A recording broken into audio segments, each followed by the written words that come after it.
क्या आत्माएं आग में जलकर मुक्त हो जाती हैं या बस भस्म होकर हवाओं में बिखर जाती हैं? कभी सोचा है कि जो आत्माएं आग में जलती हैं, क्या वो सच में मुक्त हो जाती हैं या फिर उनकी सांसें राख बनकर हवाओं में मंडराती रहती हैं, किसी नए शरीर, किसी नए नाम की तलाश में? अगर आप सोचते हैं कि हर कहानी का कोई अंत होता है, तो शायद आप उन कहानियों को नहीं जानते जो खत्म होकर भी अधूरी रहती हैं। आज मैं आपको एक ऐसी रहस्यमयी दास्तान में ले चलने वाला हूं, जहां प्यार और पिशाच एक ही दिल की धड़कन में बंधे हैं और जहां बलिदान सिर्फ शरीर का नहीं, आत्मा का होता है। नमस्कार, मैं हूं आपका दोस्त काल और स्वागत है आपके अपने चैनल राज की बात पर। अगर आप भी मानते हैं कि कहानियां सिर्फ किताबों में नहीं, हवाओं में भी जिंदा रहती हैं, तो वीडियो को अभी लाइक करें। नए हैं तो चैनल सब्सक्राइब करना ना भूलें और कमेंट में जरूर बताएं, क्या आत्मा सच में मरती है? अब चलिए दरवाजा खोलते हैं उस पुरानी हवेली का, जहां आज भी कोई किसी को घूर रहा है, आपकी स्क्रीन के उस पार। शाम का वक्त था। देवपुर की हवा में ठंडक बढ़ चुकी थी। आरव की कार धीरे धीरे पहाड़ी रास्तों से नीचे उतर रही थी, पर उसके मन में एक अजीब सी बेचैनी थी, जैसे कोई अदृश्य डर उसकी पसलियों के नीचे सिसक रहा हो। पहाड़ियों से उठती ठंडी हवा में कहीं से धीमी धीमी चीखें आती मालूम होती थीं। पेड़ों की टहनियां जो बिल्कुल शांत थीं, फिर भी कुछ कह रही थीं, जैसे किसी ने उनकी चुप्पी में सदियों पुरानी चेतावनी भर दी हो। आरव दिल्ली यूनिवर्सिटी में रिसर्च स्कॉलर था और उसका थीसिस था ब्लैक मैजिक पर। देवपुर उसका रिसर्च साइट था। उसका मकसद था सिर्फ इन लोक कथाओं और भूतिया किस्सों के पीछे की सच्चाई जानना, not to believe but to understand. लेकिन जैसे ही वो गांव में दाखिल हुआ, कुछ बदल गया। हर चीज, हर दरख्त, हर सांस जैसे एक पुराने जमाने की कहानी बुन रही थी। गांव के बुजुर्ग जिस कर्णवती पिशाचिनी की कहानी सुनाते थे, अब वो सिर्फ कहानी नहीं लग रही थी। हर दीवार, हर खंडहर, हर गली में मानो उसका नाम सांस ले रहा था। उसे जो कोठी किराए पर मिली थी, वो अपने आप में एक रहस्य थी। उस हवेली की दीवारों पर उभरी खुरदरी आकृतियां साफ बताती थीं कि वहां कुछ तांत्रिक साधनाएं की गई थीं। कोनों में टूटे फूटे दियों की राख, लकड़ी की जली हुई गंध और छत की दरारों से झांकता अंधेरा, सब जैसे चुपचाप बोल रहे थे कि यहां कुछ रुका नहीं, छुपा है। शुरुआत में गांव वाले आरव से बहुत अच्छे से मिले, लेकिन जल्द ही उनकी आंखों में डर उतर आया। उन्होंने आरव को रात में बाहर निकलने से मना किया। उनकी बातों में साफ डर झलकता था, जैसे वे किसी छुपी हुई, जागती हुई शक्ति से डरते हों। फिर एक दिन लोकल लाइब्रेरी में आरव को वो मिला जिसकी उसे तलाश थी। एक पुराना ग्रंथ, काम पिशाचिनी साधना रहस्य। उसके पन्नों पर खून जैसे गाढ़े रंग में कुछ लिखा था, एक भाषा जो पढ़ी नहीं जाती लेकिन महसूस होती थी। हर शब्द ऐसा था जैसे वो आरव के दिमाग में उतर रहा हो, दिल की धड़कनों को तेज कर रहा हो। उसने ग्रंथ को छूते ही कुछ महसूस किया, जैसे कुछ जाग गया हो। डर और जिज्ञासा अब एक हो चुके थे। वो जानता था ये सिर्फ किताब नहीं है, ये एक दरवाजा है, और इस दरवाजे के पीछे क्या है, उसे अंदाजा नहीं था। उस रात बुखार जैसा डर उसकी आंखों में उतर आया। वो सपना, उसने देखा एक औरत लाल साड़ी में, खुले बाल, बिना चेहरा दिखाए बस उसे देख रही है। उसकी आवाज बहुत धीमी थी, लेकिन भीतर तक गूंजती थी, जैसे किसी गहरे कुएं से कोई उसे पुकार रहा हो। आरव उठ बैठा। सांसें भारी थीं, बदन पसीने से भीगा हुआ, पर मन अब उस हवेली की ओर खींच रहा था। उस रात वो तहखाने में गया। हवेली के उस पुराने तहखाने में अंधेरा पसरा था। दीवारों पर अजीब आकृतियां थीं, जैसे किसी ने सदियों पहले कुछ उकेरा हो, कुछ बंद किया हो।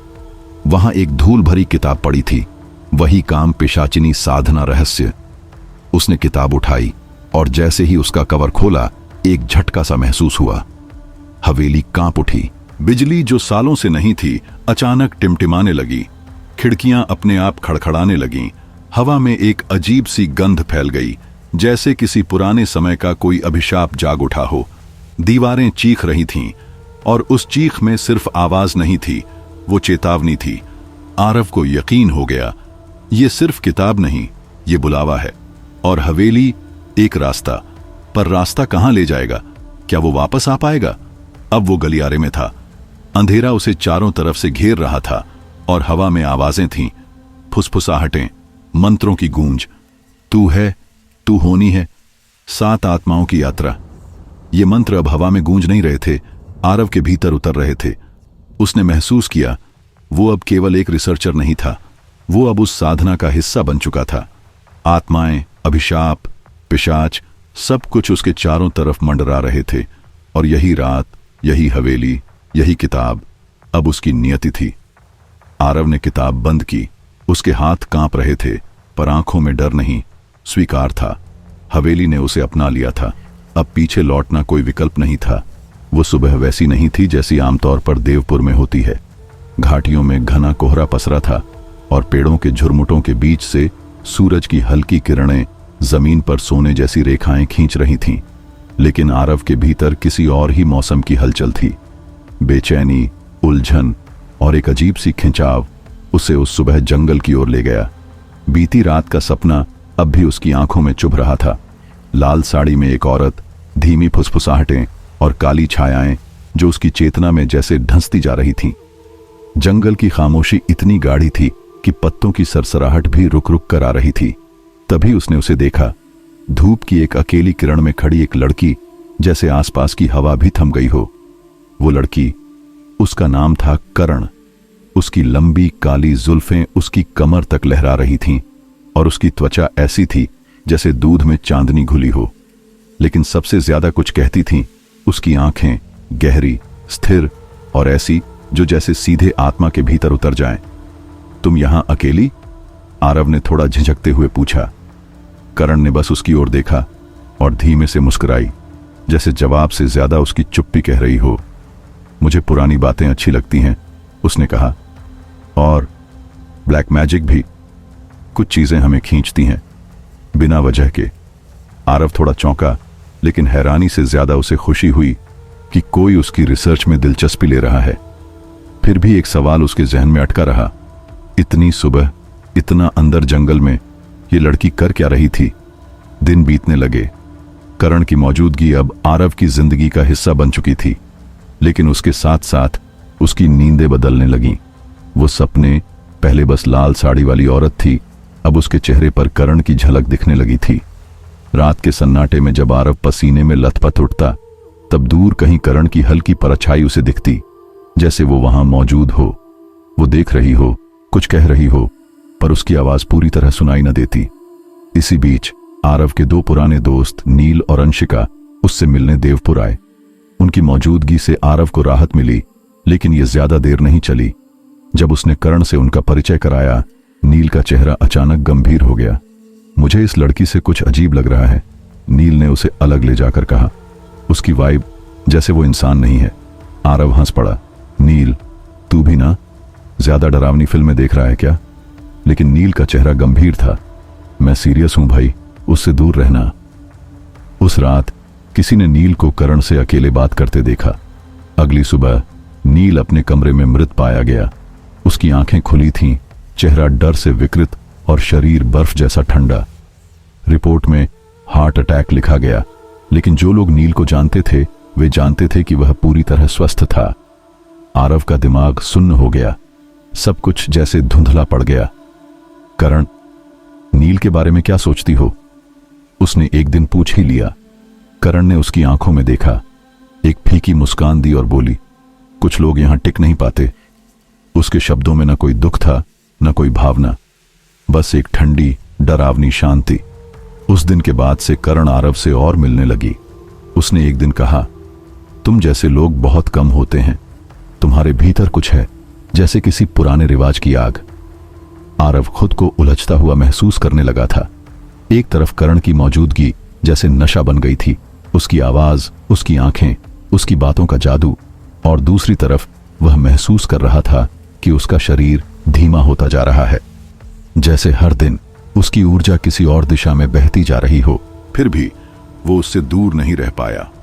हर मुलाकात में वो और फंसता चला गया। उसके साथ वक्त बिताते हुए आरव को लगने लगा जैसे उसकी पहचान खो रही हो। अब देवपुर की हवाओं में कुछ और ही घुल गया था। पेड़ों की शाखाएं भी जैसे किसी अनदेखी निगाह को ढो रही थीं। हवेली की दीवारें, पुराने पत्थर, हर चीज कुछ कहती सी लगती थी। एक दिन आरव को एक पुरानी किताब हाथ लगी, काम पिशाचिनी साधना रहस्य। संस्कृत और प्राचीन लिपियों में लिखी इस किताब को पढ़ते हुए आरव की रूह कांप उठी। इसमें लिखा था कि एक खतरनाक अनुष्ठान, कामरूप यज्ञ के जरिए आत्मा को अमर किया जा सकता है। शर्त थी 7 कुंवारे पुरुषों की आत्माएं जो साधक के प्रति पूर्ण श्रद्धा और मोह में हों। हर बलिदान के साथ साधक और ज्यादा सुंदर, मोहक और शक्तिशाली हो जाता है, लेकिन यदि यज्ञ अधूरा रह जाए तो वो साधक एक पिशाच बन जाता है, अतृप्त, शापित। अब कड़ी कड़ी जुड़ने लगी थी। करण की आंखों की गहराई, उसका रहस्यमयी आकर्षण, सपनों की परछाई, सब कुछ किताब के विवरण से मेल खा रहा था। आरव समझ गया कि करण का आना संयोग नहीं था, वो उसे धीरे धीरे जाल में फंसा रही थी। आरव के भीतर 2 आवाजें लड़ने लगीं, एक जो उसे चेतावनी देती कि रुक जा, और दूसरी जो उसे और गहराई तक खींचती चली जाती थी। इस बीच अंशिका, जो आरव की पुरानी दोस्त थी, करण को लेकर और सतर्क हो गई थी। आरव, उसने एक दिन कहा, ये लड़की कुछ छुपा रही है। मैं नहीं जानती क्या है, लेकिन तुम बदल रहे हो और वो बदलाव अच्छा नहीं है। आरव बस चुप रहा। वो कुछ कह नहीं पाया, क्योंकि उसके भीतर की जंग अब ज्यादा तीखी हो चुकी थी। वो खुद से, अपनी चेतना से और करण से हारने लगा था। आरव को उसकी आंखों में कुछ अजीब सा लगता था, एक गहराई, एक अंधकार जो शब्दों से परे था। लेकिन तब तक आरव पूरी तरह करण के मोह में डूब चुका था। जब अंशिका ने उसे चेतावनी दी कि कुछ तो गड़बड़ है करण के साथ, आरव ने उसकी बात को मजाक में उड़ा दिया। यहां तक कि एक दिन उसने गुस्से में कह भी दिया, तुम बस करण से जलती हो। फिर एक रात हवेली के चारों ओर घना कोहरा छाया हुआ था। दूर दूर तक सिर्फ कुत्तों के भौंकने की आवाजें सुनाई दे रही थीं। उसी रात अंशिका अचानक गायब हो गई। आरव ने पूरी रात शहर छान मारा, रेलवे स्टेशन, पुराने बस अड्डे, उसकी सबसे पसंदीदा जगहें, पर उसका कोई सुराग नहीं मिला। अगली सुबह मंदिर के पास वाले पुराने पीपल के पेड़ से किसी ने एक चीख सुनी। वहां अंशिका की लाश उल्टी लटकी मिली। उसका चेहरा नीला पड़ चुका था, आंखें खुली हुई थीं, जैसे आखिरी पल तक वह कुछ कहना चाहती थी। लेकिन जो सबसे भयानक था, वह था उसका शरीर, पूरी तरह सूखा हुआ, जैसे किसी ने उसकी रगों से खून चूस लिया हो। गांव वालों ने इसे डायन की करतूत बताया। पुलिस आई, रिपोर्ट लिखी और चली गई। पर आरव, वह अंदर से टूट चुका था। उसकी आंखों में अब डर साफ दिखने लगा था। नींद अब उससे दूर हो गई थी। और हैरानी की बात यह थी, अंशिका की मौत के एक दिन बाद ही करण उससे और भी करीब हो गई थी। एक शाम करण ने उसे हवेली के सबसे पुराने कमरे में बुलाया। कमरा ठंडा था, हवा भारी थी। करण धीमे कदमों से उसकी ओर बढ़ी। उसकी आंखों में एक अजीब सी भूख थी। वह मुस्कुराई और उसके गले पर उंगलियां फेरते हुए बोली, दर्द भी तो एक सुंदरता है आरव, जो आत्मा को खोलता है। आरव को कुछ समझ नहीं आया। उसके होंठ हिलना चाहते थे, लेकिन कोई शब्द नहीं निकले। उसी रात आरव को एक और सपना आया। नहीं, इस बार वो सपना जैसा नहीं था। वो ज्यादा सजीव था, ज्यादा डरावना।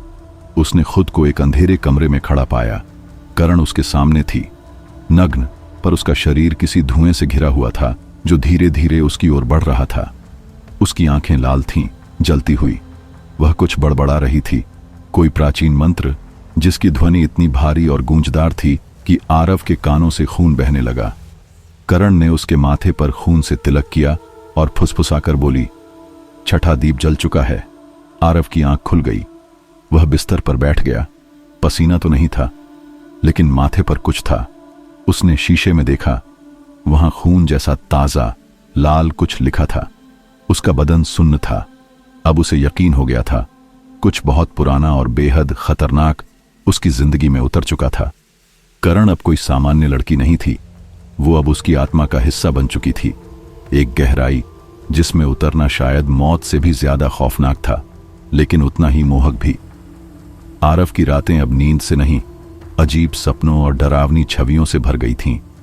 हवेली की दीवारें कुछ कहती थीं, छत से टपकता कुछ नहीं था, पर हर कोने से किसी औरत के रोने की आवाज आती थी। कभी कोई तंत्रोच्चारण, कभी किताबों के पन्ने अपने आप पलटते। जिस किताब को वह कभी महज एक ग्रंथ समझता था, काम पिशाचिनी साधना रहस्य, अब वो एक जीवित दरवाजा बन गई थी। एक दरवाजा जो अतीत की परछाइयों को उसके भीतर खींच रहा था। एक रात उसने किताब के एक अध्याय को छुआ और अचानक उसकी उंगलियों से कुछ चमकता सा निकला। उसकी आंखों के सामने धुंध छा गई और जब वह साफ हुई, वह कहीं और था। एक राजमहल में दीवारें सोने से जड़ी हुईं और बीच में एक सिंहासन जिस पर बैठी थी करुणवती। उसकी आंखों में किसी तपस्विनी जैसी गहराई थी, लेकिन चेहरे पर अधिकार और वासना की तेज चमक। वो एकमात्र उत्तराधिकारी थी उस रजवाड़े की और एक तंत्र साधिका, वज्रयान तंत्र की जानकार, जहां काम, मृत्यु और भोग एक साथ चलते थे। लोग उससे डरते थे, लेकिन उसकी सुंदरता और शक्ति की पूजा भी करते थे। पर वह भी इंसान थी और उसे प्रेम हुआ एक ईमानदार सैनिक से जो तंत्र से दूर रहना चाहता था। करुणवती का प्रेम अंधा था। उसने उस सैनिक को अपने यज्ञ का साथी बनने का प्रस्ताव दिया, लेकिन वह सैनिक जिसने प्रेम को पवित्र माना, बलि का भाग बनने से इनकार कर गया। दरबार में छल हुआ। सत्ता के खेल में उसे विश्वास दिलाया गया कि उसका प्रेमी किसी और रानी से विवाह करना चाहता है। करुणवती टूट गई। जब सच पता चला, तब तक बहुत देर हो चुकी थी। गुस्से और अपमान में जलती करुणवती ने कामू साधना शुरू की, एक ऐसा यज्ञ जिससे आत्मा अमर हो जाती, लेकिन उसकी कीमत थी 7 कुंवारे पुरुषों की बलि। हर बलि के साथ उसकी देह और अधिक सुंदर होती गई, उसकी आंखों की चमक बढ़ती गई। पुरुष खुद उसके चरणों में गिरने को तैयार रहते थे, लेकिन 7वीं और अंतिम बलि वो उसके प्रेमी की थी। यहीं से उसका अंत शुरू हुआ। जब वह उसे यज्ञ में बलिदान करने लगी, वह सैनिक जो अब एक साधु बन चुका था उसके सामने आ गया। जिसे तू प्रेम समझती है वह तेरा अंधकार है, उसने कहा, और गुप्त तंत्र से उसने करुणवती के हृदय में खंजर उतार दिया। साधना अधूरी रह गई। करुणवती की चीख ने पूरा रजवाड़ा हिला दिया। उसी पल उसे श्राप मिला, न जीवन न मृत्यु। वह बन गई एक पिशाचिनी, आधी नारी आधी दानवी, जो न पूरी मरी न पूरी जीवित थी। आरव के सामने यह दृश्य जैसे किसी फिल्म की तरह चल रहा था, लेकिन वो सपना नहीं था। उसे अब सब समझ आ गया था। करुणवती की आत्मा हर 100 साल में जागती है अपनी अधूरी साधना पूरी करने के लिए, और हर बार 7 पुरुषों की आत्माएं उसकी भूख मिटाने के लिए बलिदान होती हैं। पर सबसे डरावनी बात यह नहीं थी, करण जो अब उसके साथ थी, वो करुणवती का पुनर्जन्म नहीं थी, वो खुद करुणवती थी। उसने अपनी जवानी को तंत्र के माध्यम से समय में कैद कर लिया था, और आरव अब उसका अगला दीपक था। उसने खुद को हमेशा जवानी की भूख से बचाया, लेकिन यही उसकी ताकत थी। हर बार एक नई उम्र, एक नया चेहरा, एक नई आत्मा। करुणवती अब कोई रहस्य नहीं रही थी। आरव की आंखों के सामने सब कुछ उजागर हो चुका था। वह अब बस एक आवाज नहीं थी, बल्कि एक ऐसा जिंदा श्राप थी जो आरव के बेहद करीब सांस ले रहा था। आरव की सांसें अब तेज हो चली थीं, मानो कोई बर्फ सी रगों में दौड़ रही हो। अब समझ आ गया था कि क्यों जब भी वह करण के पास होता, हवा जैसे भारी हो जाती थी, क्यों उसकी आंखों में झांकते ही मन कांपने लगता था, और क्यों रातों में सपनों में उसकी नग्न परछाई उसके माथे पर कोई अजीब सा तिलक बना जाती थी। लेकिन सवाल था, क्या आरव इस अभिशप्त चक्र को तोड़ पाएगा, या फिर वो भी उस छठे दीपक की तरह करण की साधना का अगला शिकार बन जाएगा? हवेली की दीवारें अब फुसफुसाने लगी थीं, जैसे समय की दरारों से अतीत झांक रहा हो। करुणवती की चीखें, उसका अधूरा प्रेम, उसकी प्यास और वो साधना जो अब भी अधूरी थी। आरव अब अकेला नहीं था। पिशाचिनी जाग चुकी थी, और उसकी भूख अब आरव की आत्मा तक आ पहुंची थी। हवेली के हर कोने में एक नई ऊर्जा थी। जो दीवारें कभी बस धूल और खामोशी से भरी थीं, अब उनमें कोई अदृश्य स्पंदन था, कुछ ऐसा जो शरीर को कंपा दे और आत्मा को डिगा दे। एक रात जब बिजली गुल हो गई और मोमबत्ती की पीली लौ हौले हौले कांप रही थी, आरव का हाथ उस पुराने संदूक तक पहुंचा जो उसकी मां का था। वही संदूक जिसे उसने कभी छूना भी नहीं चाहा था। लकड़ी की परतें गल चुकी थीं, मगर अंदर रखा पीतल का एक ताबीज अब भी चमक रहा था, जैसे समय उस पर असर ही न कर पाया हो। उस ताबीज के नीचे एक मुड़ा हुआ कागज था, एक पत्र। जैसे ही उसने पढ़ना शुरू किया, आरव का दिल जैसे बैठ गया। तू साधारण नहीं है बेटा, उसकी मां ने लिखा था। तू वज्रयान परंपरा का उत्तराधिकारी है। मैंने शादी के बाद सब कुछ छोड़ दिया ताकि तुझे सामान्य जीवन मिल सके, पर मुझे पता था एक दिन ये खून तुझे पुकारेगा, और वो दिन अब आ गया है। आरव के दिमाग में पुराने दृश्य कौंधने लगे।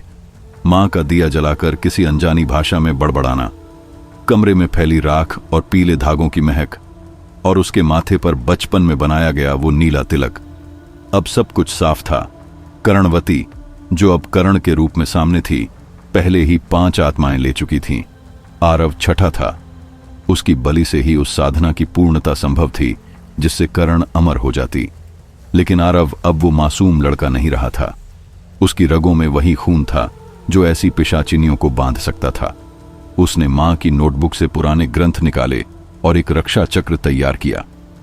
काले धागे, चंदन, अभिमंत्रित राख, इन सब से उसने अपने कमरे के चारों ओर एक मांडल बना लिया, एक सुरक्षा घेरे जैसा जो किसी भी अधम आत्मा को अंदर आते ही जड़ कर दे। मगर कहानी ने करवट ली। कर्ण अब सिर्फ कामुक नहीं रही, उसकी आंखों में अब कोई और चमक थी, कोई उदासी, कोई खोया हुआ दर्द, और शायद प्रेम। वो बार बार आरव से मिलने आने लगी। अब उसके शब्दों में कोई शिकारी नहीं था, एक स्त्री थी जो खुद को समझे जाने की भीख मांग रही थी। तुम्हें नहीं लगता कि मैं भी बस जीना चाहती थी? उसने एक रात कहा था। आरव का दिल डगमगाने लगा। वो जानता था कि प्रेम और छल के बीच की रेखा बहुत महीन होती है। क्या कर्ण अब भी वही पिशाचिनी है, या क्या उसके भीतर कोई औरत बची है?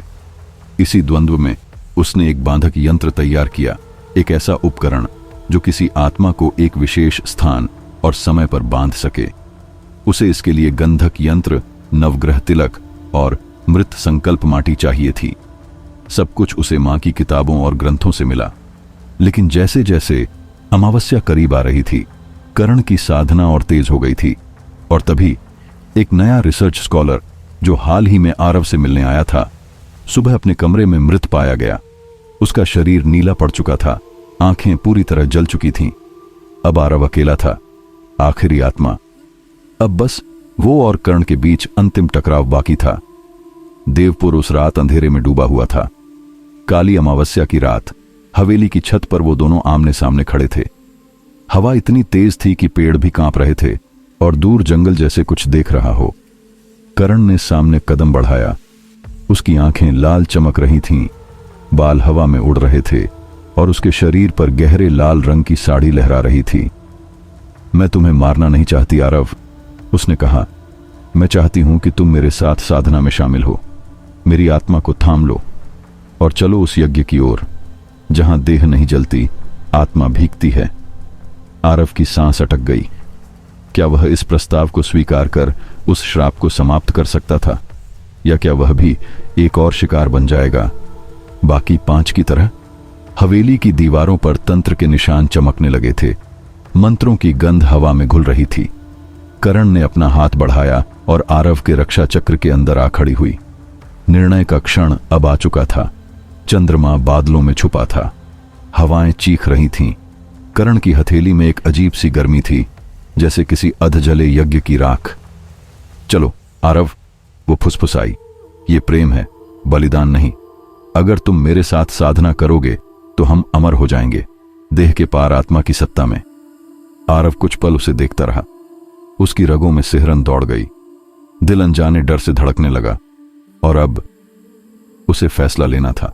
यह सिर्फ प्यार का इजहार नहीं था आरव, कर्ण की आंखों में अजीब सी चमक थी। ये मेरी आत्मा का सौदा है, और तू मेरी इस यज्ञ वेदी पर वो चढ़ावा है जो मुझे अमृता देगा। आरव एक पल को चुप रहा। उसका गला सूख गया था, कमरे में हवा जैसे भारी हो चुकी थी। उसने गहरी सांस ली, खुद को समेटा और कहा, नहीं, मैं किसी की आत्मा का हिस्सा नहीं बन सकता। अगर तू मुझसे वाकई प्यार करती है तो मुझे आजाद कर दे, मेरी आत्मा को बंधन मत बना।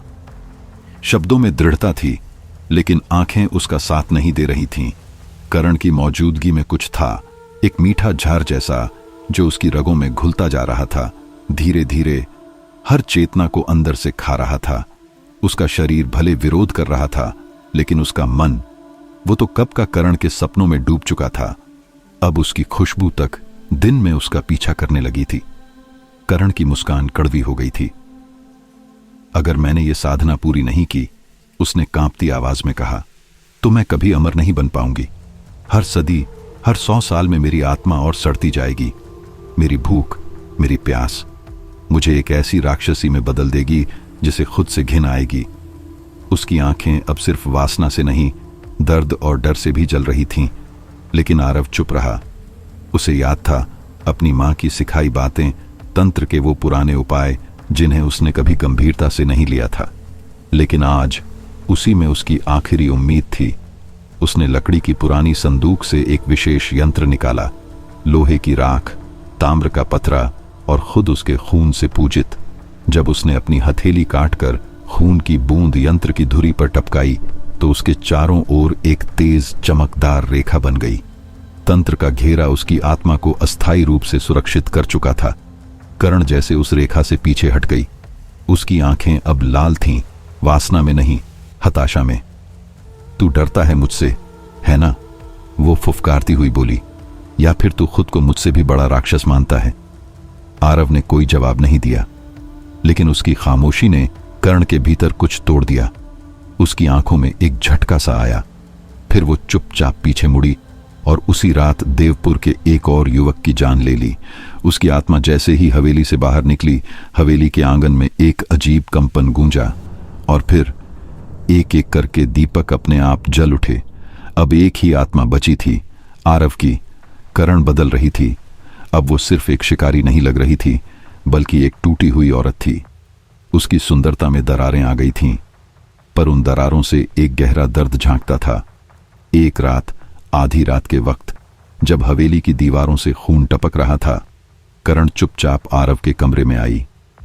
तंत्र चक्र के कारण वह बीच कमरे तक नहीं आ सकी, लेकिन दरवाजे के किनारे खड़ी होकर उसने धीमे स्वर में कहा, अगर तू मेरा नहीं होगा तो मैं तुझे इस दुनिया से मिटा दूंगी। न कोई तेरा नाम लेगा, न कोई तुझे याद रखेगा। ये धमकी नहीं थी, ये एक श्राप जैसा था, प्रेम में दिया गया श्राप। अगली सुबह हवेली की दीवारों पर खून से लिखे तांत्रिक चिन्ह उभर आए। कुछ संस्कृत में थे, कुछ बेहद पुरानी अनजानी लिपियों में। वे चमकने लगे जैसे चेतावनी हो, अंतिम यज्ञ की घड़ी करीब है। हवा अब भारी हो चुकी थी, पेड़ जैसे सांसें रोक चुके थे और देवपुर वो जैसे नींद से जाग रहा था, किसी आखिरी शिकार की तैयारी में। आरव समझ गया था, अब पीछे हटने का सवाल ही नहीं था। प्रेम, भय, तंत्र और मृत्यु, चारों अब उसकी आत्मा के चारों ओर मंडरा रहे थे। अमावस्या की रात धीरे धीरे देवपुर पर छा रही थी। जंगल की हवा में अब नमी नहीं थी, बल्कि सड़न और राख की गंध फैल चुकी थी। आरव जानता था ये वही रात थी जिसका कर्णवती को 100 सालों से इंतजार था। अगर उसने अब कुछ नहीं किया तो वो उसकी आत्मा को अपने यज्ञ का आखिरी चढ़ावा बना देगी। हवेली की छत से झांकते हुए उसने देखा, आंगन के बीचों बीच वही तांत्रिक कुंड दोबारा सक्रिय हो चुका था। उसकी मिट्टी अब कोयले की तरह काली थी और उसका जल गाढ़ा लाल, मानो खून। हवेली की दीवारें अब थरथरा रही थीं, जैसे उनका भी दिल धड़क रहा हो। करण अब पहले जैसी नहीं रही थी। दिन में भी उसके चेहरे पर विकृति साफ दिखने लगी थी। एक आंख पूरी तरह काली, होठों के किनारे फटे हुए, और उसकी हंसी, वो अब किसी गुर्राहट जैसी लगती थी। आरव डरने की बजाय तैयार होने लगा। उसने मां की दी हुई तांत्रिक वस्तुएं निकाली, यंत्र, रुद्राक्ष, भस्म, ताम्रपत्र। वो खुद को मंत्रों से सुरक्षित करने लगा, बीज मंत्रों की आग में तपता हुआ। इसी तैयारी में उसे हवेली की एक पुरानी दीवार के भीतर छुपा एक संहिता ग्रंथ मिला। उसमें रक्त बंधन की विधि थी, एक ऐसा प्रयोग जिससे किसी पिशाचिनी की आत्मा को दोबारा मनुष्यत्व से जोड़ा जा सकता था। लेकिन कीमत भारी थी। साधक को अपना खून चढ़ाना होता था, वो भी पूरी शुद्धता और प्रेम के साथ। तभी आत्मा लौट सकती थी।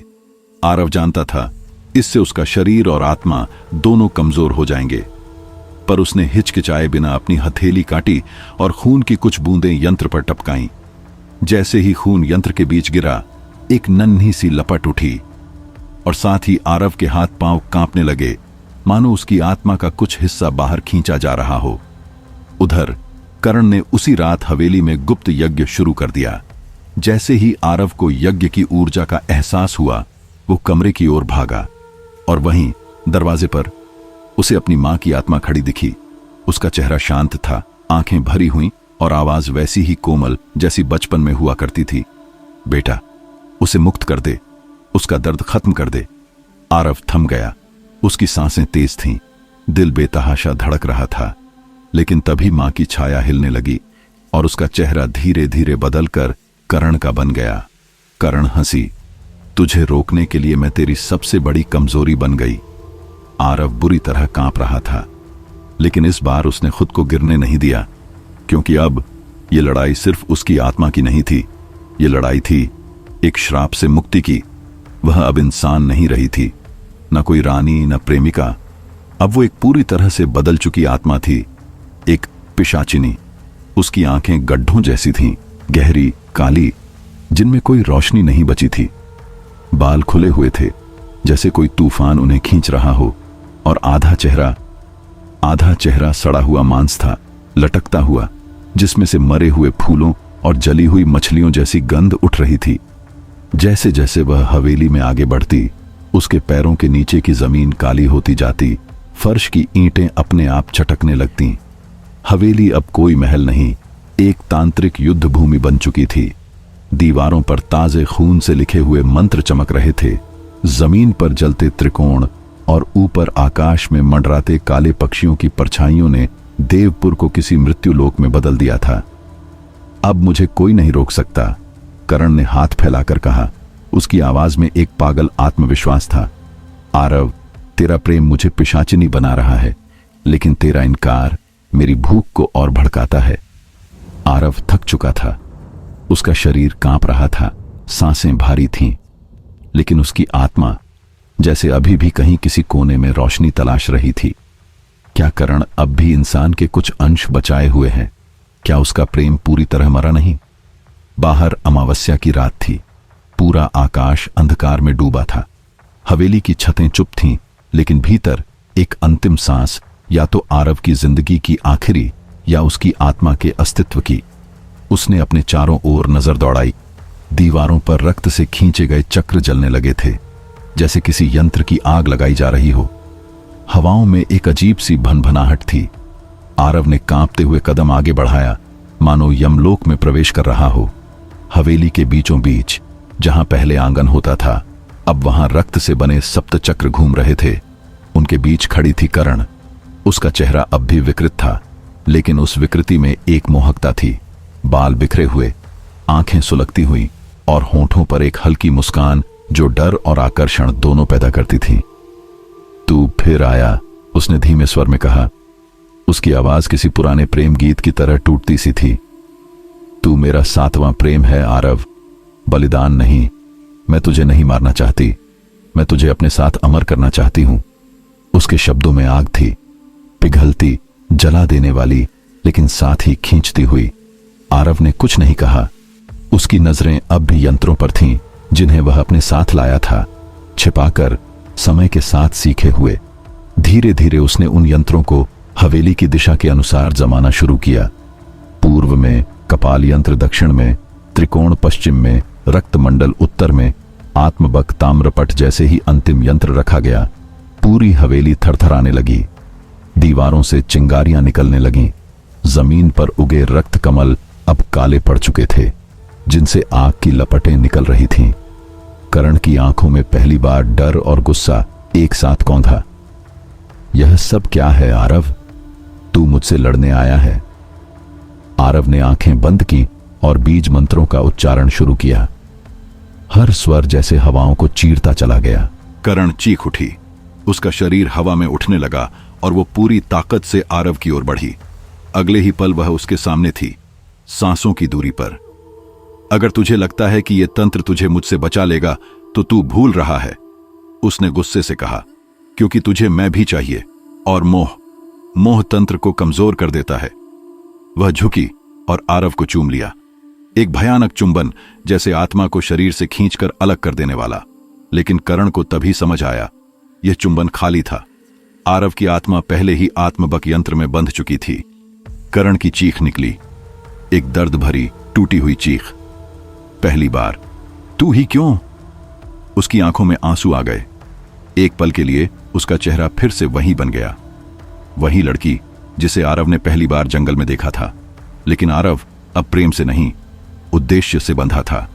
उसने आत्मा वाला यंत्र उसकी ओर फेंका। यंत्र जमीन से टकराया और नीली रोशनी चारों दिशाओं में फैल गई। नीले घेरे दोनों के शरीर को जकड़ने लगे। हवेली कांप उठी, सब कुछ हिल रहा था। करण का चेहरा अब क्रोध और प्रेम के बीच झूल रहा था। तू मुझे तंत्र से हरा नहीं सकता आरव, वह फुफकारते हुए बोली, क्योंकि तेरे अंदर अब भी मोह बचा है, और मोह तंत्र का सबसे बड़ा दोष है। उसका चेहरा फिर से बदलने लगा, वापस उस डरावने रूप में। लेकिन उसकी आंखों के कोनों में नमी अब भी थी, जैसे आग और पानी की दो धाराएं एक ही समय में बह रही हों, प्रेम और भूख। हवेली अब अंतिम युद्ध के द्वार पर थी। यह युद्ध जीतने का नहीं था, यह टूटने का था। या तो दोनों टूटेंगे, या फिर एक अमर होगा और दूसरा हमेशा के लिए मिट जाएगा। अमावस की रात मौत और मोक्ष के बीच झूल रही थी। हवेली के भीतर जलता नीला यज्ञ कुंड समय को धीमा कर चुका था। करण अब अपने सबसे भयानक, सबसे करुण रूप में थी। उसने आरव को बेहोश कर दिया था। उसे यज्ञ मंडल के बीच बांध दिया गया था, जहां 7 रक्त रेखाएं खींची गई थीं। चारों ओर आत्माएं मंडरा रही थीं। वे युवक जिनकी बलि दी गई थी, उनके चेहरे अब धुएं में बनते बिगड़ते दिख रहे थे, तड़पते, चीखते, करण को घूरते, जैसे अंतिम बलिदान के लिए इंतजार कर रहे हों। लेकिन करण का चेहरा बदल रहा था। अब उसमें कठोरता नहीं थी, पीड़ा थी। कंपाते होंठ, फड़फड़ाती पलकों के पीछे जूझता दिल। वह मंत्र पढ़ती, फिर रुक जाती। उसकी आवाज कांपने लगी थी। मुझे ये नहीं करना चाहिए, उसने खुद से कहा, जैसे खुद को रोकने की कोशिश कर रही हो। लेकिन मैं अधूरी नहीं रह सकती। उसकी आंखों से एक आंसू गिरा, गर्म, धधकता हुआ। जैसे ही वह यज्ञ कुंड में गिरा, अग्नि एक पल को रुक गई, जैसे भावना और तंत्र के बीच युद्ध छिड़ गया हो। उसी क्षण बेहोशी में डूबे आरव को अपनी मां की आवाज सुनाई दी, धीमी लेकिन गूंजती हुई, या तो उसे इंसान बना या खुद शापित हो जा। और फिर अचानक आरव की आंखें खुल गईं। वह अब भी उस यज्ञ मंडल के भीतर था, शरीर बंधा हुआ, लेकिन उसकी चेतना जाग चुकी थी। आंखें खुली थीं, सांसें तेज, और दिल किसी अनहोनी की आहट से धड़क रहा था। सामने करण मंत्रोच्चार में मग्न थी। उसकी आंखें आधी खुली, चेहरा अब पूरी तरह लालिमा से ढका हुआ, पुतलियां काली और चमकती हुईं। उसके शरीर से धुएं जैसी रहस्यमयी लहरें उठ रही थीं, जैसे कोई परछाई खुद को जिंदा करने की कोशिश कर रही हो। हवा भारी हो गई थी। यज्ञ की ज्वालाएं अब नीली नहीं, गहरी बैंगनी हो चुकी थीं।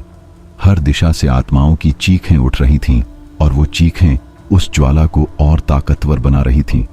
तभी आरव ने आंखें बंद की और बहुत धीमे लेकिन गूंजते हुए स्वर में बीज मंत्र बोला, ए यूम रक्त बंधनाय नमः। उस पल उसकी कलाई से बंधी माला खुद ब खुद घूमने लगी और उसकी त्वचा से खून बहना शुरू हो गया। पास पड़ा रक्त बंधन यंत्र भी धीरे धीरे लाल चमक में ढलने लगा। करण की तंद्रा टूटी। वह चौंकी और उसकी आंखें फैल गईं जब उसने देखा कि आरव ने खुद को बलिदान करने की प्रक्रिया शुरू कर दी थी। लेकिन यह किसी पिशाचिनी के लिए नहीं था, यह एक इंसान की आत्मा को मुक्त करने के लिए था, करण की। आरव का चेहरा अब पीला पड़ चुका था, लेकिन उसके भावों में एक अजीब सी शांति थी। हवेली की दीवारों में दरारें पड़ने लगी थीं, जैसे तंत्र की ऊर्जा खुद को छोड़ रही हो। ऊपर से अचानक एक राक्षसी हंसी गूंजी और दर्द से भरी चीखें, मानो किसी दूसरी दुनिया का द्वार खुल गया हो। करण हवा में कांप रही थी। उसका पिशाचिनी रूप धीरे धीरे टूटने लगा। उसकी त्वचा से कालिख उतर रही थी। चेहरा धीरे धीरे लाल अंगारों जैसा चमकने लगा और फिर सुलगते सुलगते मानवीय बनता गया। वह जमीन पर गिरी, नंगी, कांपती हुई, पर अब पूरी तरह इंसान। उसने कांपते हाथों से आरव की ओर देखा। उसका चेहरा अब मुरझा चुका था। आंखों में गहराई थी, पर उनमें रक्त भर गया था। करण धीरे से पास आई, उसके चेहरे को छुआ और कांपती आवाज में बोली, तूने मुझे इंसान बना दिया, पर अब तू खुद। वो वाक्य अधूरा रह गया। आरव की आंखें धीरे धीरे बंद होने लगी थीं। उसका शरीर वहीं जम गया, स्थिर, और उसके चारों ओर एक नया तांत्रिक घेरा बन गया। उस घेरे से अब कोई मंत्र नहीं, बल्कि धीमी धीमी फुसफुसाहटें निकल रही थीं, जैसे कोई चेतावनी हो। आत्मा अब तंत्र से जुड़ चुकी थी। हवेली एकदम शांत हो गई। करण की आंखों से आंसू थम नहीं रहे थे। यज्ञ रुक चुका था, पर आरव अमर नहीं हुआ। वह अब एक शाप बन चुका था, एक ऐसा श्राप जो प्रेम से पैदा हुआ था। करण घुटनों के बल जले हुए यज्ञ कुंड के पास बैठी थी। आंखों से बहते आंसुओं में पहली बार शांति थी। सदियों पुरानी पीड़ा और तंत्र की बेड़ियां टूट चुकी थीं। अब वह पूरी तरह इंसान थी। आरव वहीं पड़ा था, शरीर गर्म था, लेकिन उसमें जीवन की वो मासूम स्पंदन नहीं थी। उसकी नसें काली पड़ चुकी थीं, जैसे कोई जहर आत्मा तक पहुंच चुका हो। उसके होठों से धुआं उठ रहा था और उसकी छाती जलती हुई सी लग रही थी, जैसे हर सांस भीतर से आग बन चुकी हो। करण अचानक चीख पड़ी, उसे जोर से गले लगा लिया। आरव, प्लीज उठो, मैंने सब कुछ छोड़ दिया, सिर्फ तेरे लिए। आरव की आंखें धीरे धीरे खुलीं, लेकिन अब वो वैसी नहीं रहीं। वे पूरी तरह काली थीं, बिना पुतलियों के। चेहरा शांत था, लेकिन दुख से जकड़ा हुआ। उसकी उंगलियां नुकीली हो चुकी थीं, जैसे नाखूनों से लंबी और भयानक। सांसें अब गर्म भाप जैसी निकल रही थीं। करण रोती रही, उसे थामे रही, पर आरव ने धीरे से उसे खुद से दूर कर दिया। उसकी आवाज अब भारी और थकी हुई थी। अब तू मेरी नहीं बच सकती करण, मैं तुझसे प्यार करता था, लेकिन अब मैं खुद श्राप हूं। करण का दिल टूट गया। वह जानती थी कि उसने मुक्ति पाई है, लेकिन इस मुक्ति की कीमत अब किसी और ने चुका दी थी। वह चुपचाप उठी, अपनी साड़ी के पल्लू से आरव का माथा पोंछा और फिर बिना पीछे देखे हवेली से बाहर निकल गई। देवपुर अब उसके लिए सिर्फ एक डरावना सपना रह गया था। वो दूर किसी शहर में एक नई जिंदगी की शुरुआत करना चाहती थी, एक इंसान की तरह, बिना तंत्र, बिना रक्त, बिना आत्माओं के। लेकिन हवेली की छायाएं और गहरी हो चुकी थीं। दीवारों से जो धुंध उठती थी, वह अब एक नई भूख का संकेत बन चुकी थी। अमावस फिर पास थी और देवपुर के जंगलों में एक नई हलचल उठने लगी थी। पुराने पेड़ों के बीच किसी की आंखें चमक रही थीं, दो जलती हुई गहरी आंखें, जिनमें अब प्रेम नहीं, सिर्फ भूख थी। वो आरव था, पर अब वैसा नहीं रहा। उसके शरीर से काले चिन्ह उभरने लगे थे, जैसे तंत्र ने उसे जिंदा रखा हो, पर हर सांस उसके लिए एक आग बन गई हो। अब हर अमावस उसे एक कुंवारी आत्मा चाहिए होती थी, वरना उसका शरीर खुद को जला देगा। वह अब एक कामरूप पिशाच बन चुका था। देवपुर फिर से डर की गिरफ्त में आ चुका था। गांव के लोग अब हवेली की तरफ नजर भी नहीं डालते। कहा जाता है, अगर कोई युवती उस हवेली में गई तो वो लौटती नहीं। जंगल में रात के वक्त किसी के कदमों की आहट सुनाई देती है और दूर से एक बंसी की धुन, जैसे कोई बुला रहा हो। करण अब किसी और शहर में एक शांत, सामान्य जीवन जी रही है, लेकिन हर अमावस की रात वो नींद में एक ही स्वर सुनती है, मैं तुझसे प्यार करता था। और उस कहानी का अंत हवेली की दीवारों पर किसी ने ताजे खून से लिखा है। करणवती अब इंसान है, लेकिन अब शाप मैं हूं। आरव की भूख हर अमावस और तेज होती जा रही है। देवपुर की रातें अब पहले जैसी शांत नहीं रहीं। हवाओं में एक बेचैनी है, जैसे कोई अदृश्य छाया हर सांस के साथ चल रही हो। आरव, जो कभी डर से कांपता था, अब खुद एक शाप है। दिन में वह अब भी इंसान दिखता है, वही शांत आंखें, वही उदास चेहरा, पर जैसे ही अमावस पास आती है, उसका शरीर बदलने लगता है। नसें काली, आंखों में लाल रोशनी और हड्डियों में दर्द का तूफान। वह मंत्र पढ़ता है, यंत्रों का सहारा लेता है, पर कुछ नहीं बदलता। अब यह श्राप केवल शरीर का नहीं, आत्मा का है। और इस बार प्रेम ने बलिदान नहीं, श्राप चुना है। उसी समय गांव की एक लड़की मीरा, जो पास के एनजीओ में काम करती थी और देवपुर की लड़कियों को आत्मनिर्भर बनाने के मिशन में जुटी थी, अचानक गायब हो गई। पूरा गांव घबरा गया। खोजबीन शुरू हुई और जंगल की मिट्टी में उसके आखिरी कदमों के निशान मिले, नंगे पांव के हल्के लेकिन डरे हुए कदम। उसके बाद कुछ नहीं। गांव में तरह तरह की बातें होने लगीं। किसी ने कहा उसे भूत उठा ले गया होगा, किसी ने फुसफुसाया हवेली फिर से जाग गई है, लेकिन सच्चाई कोई नहीं जानता था। आरव जानता था। उसे पता था मीरा अब इस दुनिया में नहीं है, और उससे भी डरावनी बात यह थी कि मीरा उसकी वजह से मारी गई थी। लेकिन उसने ऐसा जानबूझकर नहीं किया। वह अमावस की रात थी। हवा में अजीब भारीपन था, जैसे खुद प्रकृति चुप हो गई हो। आकाश में एक भी तारा नहीं दिख रहा था। आरव अकेला, घबराया हुआ, खुद से भागता हुआ जंगल में भाग गया था। पर जैसे ही रात अपने तीसरे पहर में पहुंची, उसके शरीर में जलन शुरू हो गई। उसकी उंगलियों से सचमुच धुआं उठने लगा था। रगों में आग दौड़ रही थी।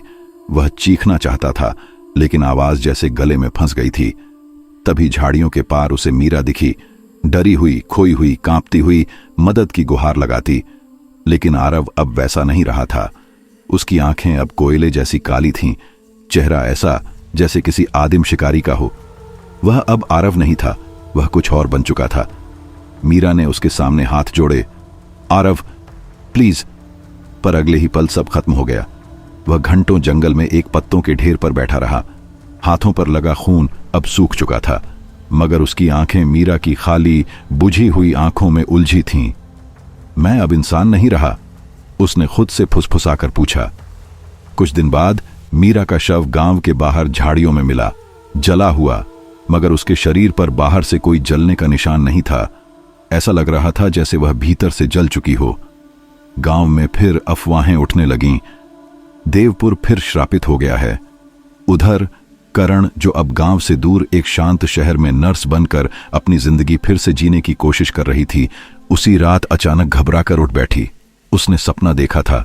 आरव खून से सना हुआ पेड़ों के बीच खड़ा था, और उसकी आंखों से आंसू नहीं, अंगारे बह रहे थे।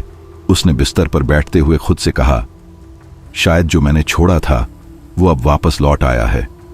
देवपुर के लोग अब कहते हैं कि हर अमावस को कोई एक इंसान जलता है, पर आग बाहर नहीं लगती, वह भीतर से लगती है। पुलिस के पास कोई सबूत नहीं है, लेकिन मौतें जारी हैं। आरव हर दिन अपनी आत्मा से एक युद्ध लड़ रहा है। वह जंगल में अकेले बैठता है, हाथ में मंत्रों की माला, होठों पर टूटी फूटी प्रार्थनाएं। मगर रात होते ही उसकी हिम्मत हारने लगती है। हर अमावस उसकी परीक्षा बन गई है। क्या मैं करणवती से भी बड़ा श्राप बन चुका हूं? वह खुद से पूछता है। हवेली अब खामोश है, लेकिन उसकी छाया आरव के चारों ओर तैरती रहती है। आरव अब न पूरी तरह इंसान है, न पूरी तरह राक्षस। वह अधर में अटका हुआ है। हर अमावस तय करता है कि उसमें इंसान कितना बचा है और श्राप कितना बढ़ गया है। जैसे जैसे अमावस की रातें बढ़ रही हैं, देवपुर की रातें और काली होती जा रही हैं, क्योंकि अब शिकार करने वाला कोई और नहीं, आरव है।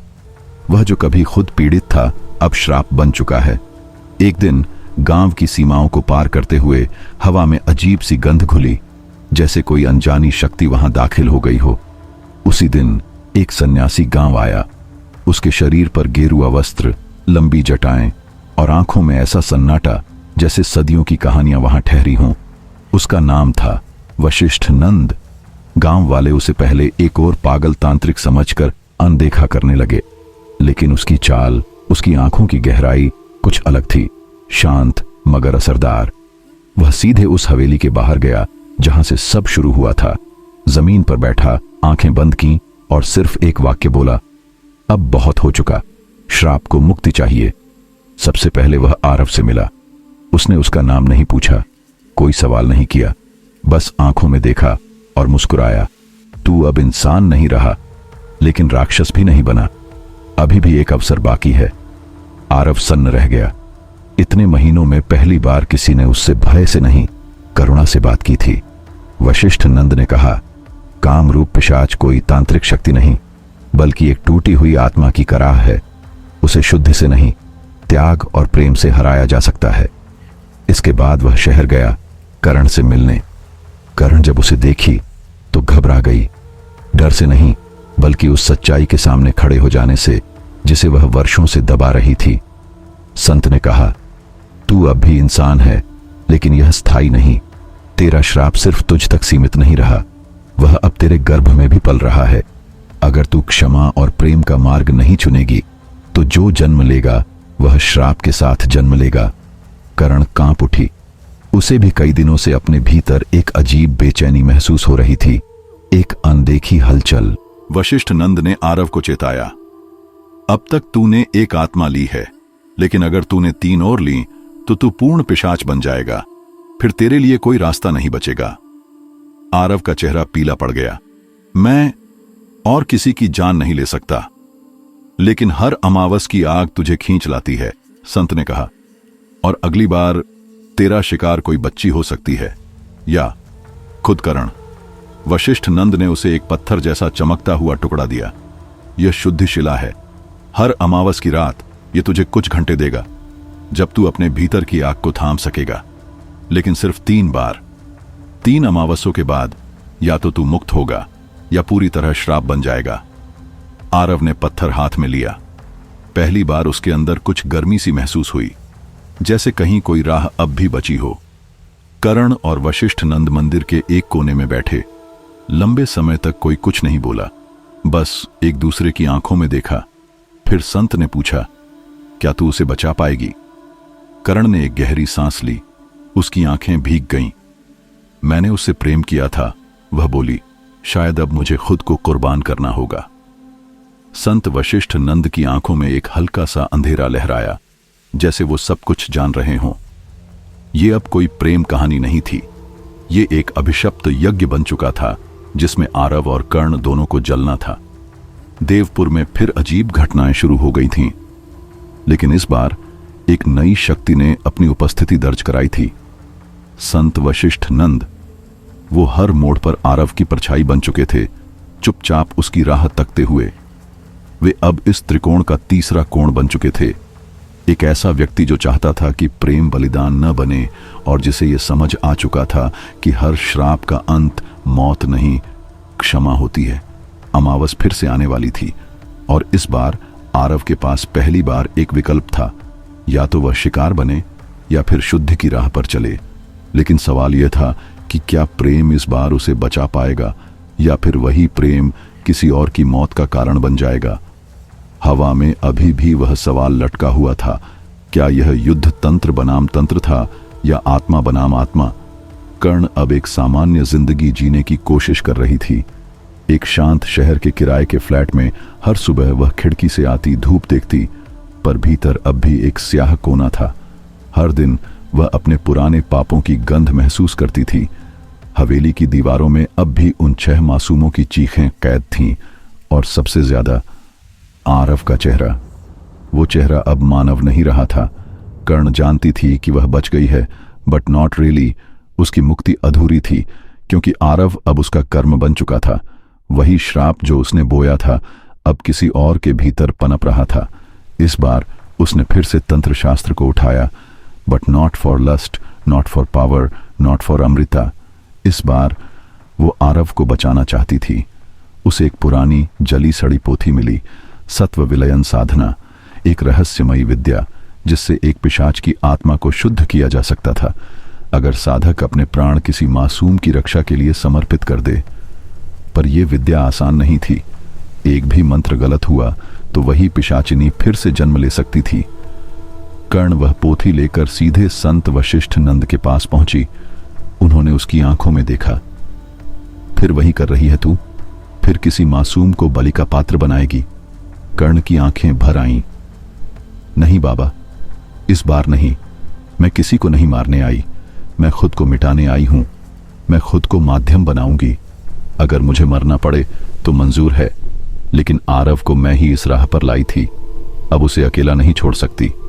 वशिष्ठ नंद कुछ पल चुप रहे, फिर बोले, अगर तेरी नियत में मोह नहीं, केवल करुणा है, तो तुझे अवसर मिलेगा, लेकिन याद रख, ये अंतिम अवसर होगा। कर्ण ने आरव को खोज निकाला। वह अब जंगल के भीतर एक उजड़े हुए मंदिर में छिपा था, भूख से टूटा हुआ।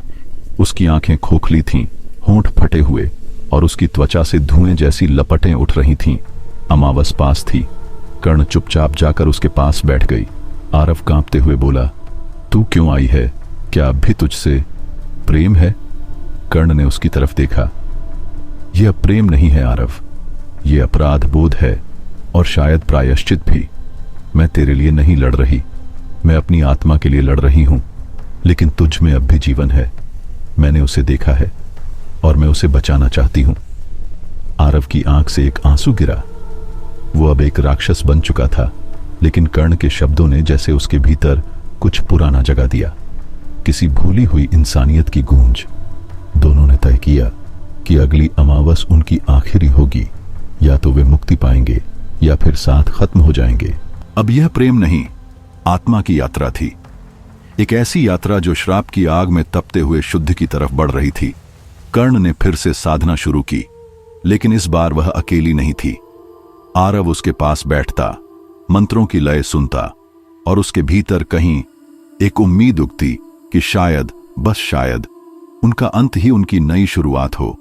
लेकिन हवाओं में कुछ और भी छिपा था, क्योंकि अमावस के साथ सिर्फ अंधकार नहीं आता, वह पुराने कर्मों का हिसाब भी साथ लाता है।